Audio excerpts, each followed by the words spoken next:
আসসালামু আলাইকুম সুপ্রিয় দর্শক, আমার চ্যানেলে আপনাদেরকে স্বাগতম জানাচ্ছি আরও একবার। কেমন আছেন সবাই? আশা করছি আল্লাহ পাকের রহমতে ভালো আছেন। আলহামদুলিল্লাহ আমরাও ভালো আছি। চলে এলাম নতুন আরও একটি রেসিপি নিয়ে।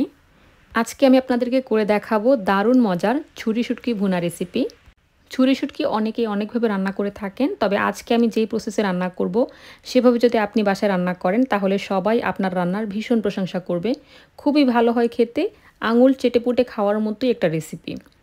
তো রেসিপিটি করার জন্য আমার লাগছে ছুরি শুটকি। আমি এখানে প্রায় 2 কাপের মতো ছুরি শুটকি খুব ভালো করে পরিষ্কার করে কেটে নিয়েছি। তারপর শুটকিগুলোকে একটা প্যানের মধ্যে দিয়ে 2 থেকে 3 মিনিট মিডিয়াম হিটে রেখে ধীরে ধীরে টেলে নিচ্ছি।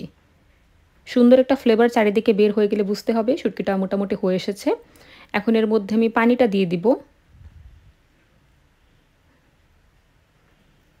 পানির পরিমাণটা আসলে এভাবে বলা যায় না, একটু দেখে বুঝে নেবেন প্লিজ। পানিটা দিয়ে আমি শুটকিটাকে খুব ভালো মতো ফুটিয়ে নিব। আর এই কাজটা করতে হবে 3 থেকে 4 মিনিটের মতো।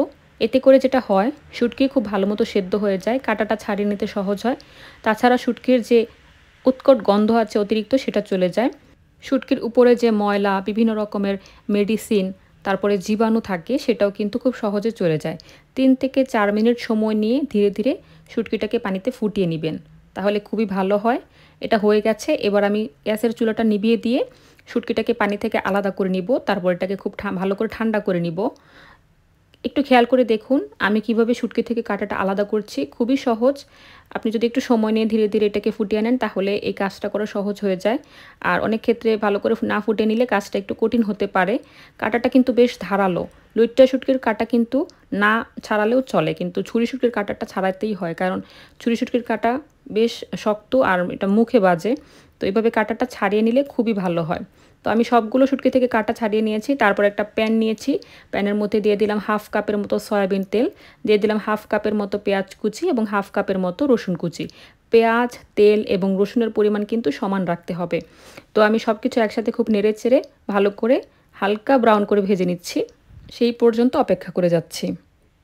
তো এই রান্নায় কিন্তু আমি কোনো রকমের আদা রসুন বাটা কিংবা গরম মশলা ব্যবহার করব না।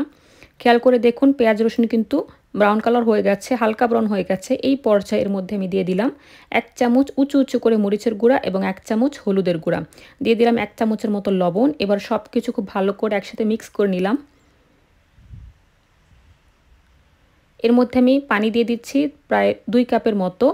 পানির পরিমাণটা একটু বেশি নিয়েছি, কারণ খুব ভালো করে এটাকে আমি কষিয়ে নিব, না হলে কিন্তু হলুদ বা মরিচের যে একটা কাঁচা গন্ধ আছে সেটা কিন্তু থেকে যায় অনেক সময়।